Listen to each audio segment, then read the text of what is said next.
حاجي واجي چیرې وزن غوښه ګرانه که غوښه ګرانه که مشکل دغه د وسړی غوښه ګرانه زنګ ولې نه پورته کوې دا له سهار اوس زه زنګونه مریضانو له الوتکې سره دوی دې من نسه له مریضانو سره له کاره سره غوښه ګرانه که ولې خیر د لالا څه خبره ده ولې ته نه یې خبر څنګه څه دا بم چې ولوېدو ټول شیان ګران شو ته لا په هغو دونه زنګونه مې درته والي دي کار مې پرېښو په باسکل باندې راخوسته بم او د غوښې سره څه نو غوښه د بم څه کړی ولې ټول شیان ګرانه شوي د زوی د من نسه په تاواني زوی باندې ولالا بې سره مه غږېږه بم او چرګې سره څه ټول شیان ګرانه شوي دي ته ورشه تیل په څو دي ګاز په څو ده نو دا خو له غنځه کې نه راځي دا خو موږ تاسو د وطن تولید ده دا خو دلې په سړی یې په تولید مولید پسې مه ګرځه چې شیان ګرانه کړه لا بې سره مه غږېږه بې سره ټول شیان ګرانه زموږ غوړي په څو دي بوره په څو ده صابون په څو سوی ده ټول شیان ګرانه شوي دی په هغه خپل نرخ باندې نه راځي سخته بې راوګټي دا وړم ستړی شومه په باسکل درته راغله سلاتیار په نرخ ته دغه موږ تاسو په یو سلاتیا یې ما ورکوه دې یو سلاتیا زو لالا قرار صاحب په دوه نیم سوې ورکړی په دوه سواتیا دا ورکړه خو سره نه تیل خوري نه بل کوم مشکل پکې نه بل داسې دغه پکې دا موږ تاسو وطن تولید ده دا موږ خپل چرګ ده په خپل وطن کې ده نو دا په بم سره پلري ستوای دا ګرانه ورکه لکه جنگ سو جنگ ولګېدو ټول شیان ګرانه شو جنګ او د چرګ سره څو دا موږ د خپل وطن کو جنګ نه کړو وچې نو ته چرګ آرام نه خورو شکر الحمدلله مسلمانان یو ځکه دا موږ تاسو وطن خپل چرګ ده نو داسې موږ په 2.5 روپۍ ورکړو نو په یو چرګ په 100 کیلو په سر 1.5 روپۍ ګټو نو ولې ظلم وکړو هلکه ډېر تر ځان تېري ډېر تر ځان تېري ټول شیان ګرانه سوو خلک دي ولاله خلک دي شی ګرانه کوي نو موږ خلک څه کوو موږ خپل کاروبار په مخ بیایو سعید په مخ بیایو سخته بې وګټې سخته بې وګټې ته ورشه کور کې مریضان پکې سوي تېز راخوسه یې دلته دا خلک هم ولاړ دی نه وایي چې دغه ګراک ولاړ دی یا داسې زه ذاتي منو خولې موږ تا لپاره وایو موږ د څه کوو موږ تا لپاره وایو وسړی هغه نور هلکانو دې دغو نرخ ما ورکوه که دې هغه نرخ ته ونیوه سړی داسې وکړې داسې کنداري راخرابوي دا وایي زویه تر مال وایه وایي کارګت یې ویل چې زویه تر مال وایه دغه د زویه تر مال وایي زه ورته وایم ګټه به دې لږ زیاته شي دی وایي زه انصاف کومه نرخ ته انصاف ته څه کوې یعنې ته د اوسه کوې هی څه ووایي د وطن نه خلکو ورسره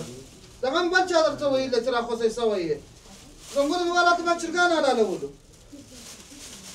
دغه هلکتاب څومره هلکه مې ورکوه په دغو نرخ یې مه نرخ ته ولاله نرخ ته دا خو د افغانستان چرګ ده دا خو له ایران نه راغلی نه له اسرایل راغلی سخته بې رامړې کې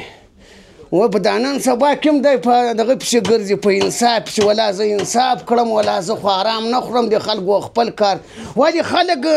د بوتل زمن دي خلک چې ګرانه کوي ته ورشه غوړي په څو ته آرام خورې ته آرام خورې زه څه کوم په ما دې خدای نه وخوري تا دې خدای نه وخوري نو موږ هم بیا مه خوره سیده ځه ارمان مې هغه ما په باسکل باندې راتګ د نفس مې وخوت راسه لالا تلیفون نه پوه من سره ښه مشکلات دي په وطن کې دي نو ټول ته موږ ونیسو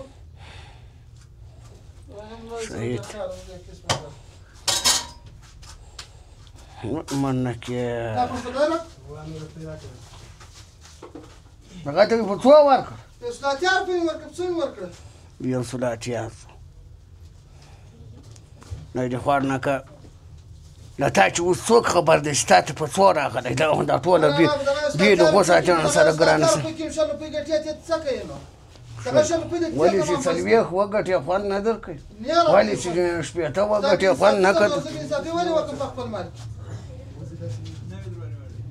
سعید د دایمو خولې وکړو سعیده ځه ما د تا نور دا چې کار نشته سره چې یوه روپۍ ونه ګټې او په خپل سر یې ورکړې دا چې زه نه درته وایم د خلکو خبرو ته غوږ مه نیسه ولې داسې کوې ولاله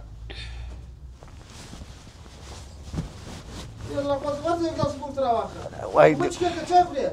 بوتل را واخله خو ادمې ګټې شنې ګټې بوتل راته را ورسره کې دې څنګه نشي دروا څنګ څنګ نه ده ورشي را ورسره کې به خبر نه یې نه څه دروا زوی من که موټر والا یا په مشکل کې څه وایي دغه جنجال نم سر ته خطري دغه لاله دا وخره چې دا نه خورم لري که پرې دا وخره دا ټنډ سړی سي پرې د خبره باندې څه خلک هر کم کوي چې کوي خپل ځوان په مخ بیا یې انصاف کوه لګ دغه فکر څنګه ته بل د بیا لیک سمي بیا ټنډه که پرې دا دغه کوم خبري په پردي مونږ موږ څه کوو خپل کارونه په مخ بیا یې صحیح ده وخره ډېر ډول غږ به سبا هیټ وخره استبیات سم سي وضعیت برابر سي اسلام نورماله که تیز را خواسته موږ وختانه خصب کور کې څه مشکل پیښ شوی صحیح ده صحیح ده خلکو خبر ته غوږ مې بس چې صحیح ده خو د ځو لاړ شه ته ما درته وایم